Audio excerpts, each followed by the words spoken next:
எல்லாரும் எழுந்துருங்க. எந்திரிங்க.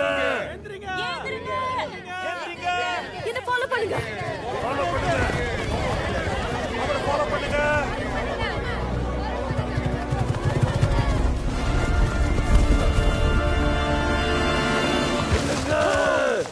நிக்காதீங்க. நம்ம இப்பவே இங்கிருந்து போயாகணும். வாங்க. போணுமா? நாம எங்க போணுங்கற? செபாஸ்டியன் செத்துட்டான். நம்ம மேகமா மாறிடுவோம் சொன்னீங்க. தப்பா சொல்லிட்டேன். நாமளும் சாவோம். செபாஸ்டியன் சாகிறத நான் பார்த்தேன். இன்னைக்கு ராத்திரி நாம இங்கிருந்து போகலனா நாம எல்லாருமே செத்துருவோம்.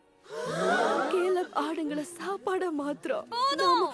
இப்படி பயப்படுத்துற மாதிரி எல்லாம் பேசாத. நான் இதெல்லாத்தையும் மறந்தாகணும் இப்பவே. அப்படிலாம் பண்ணாத.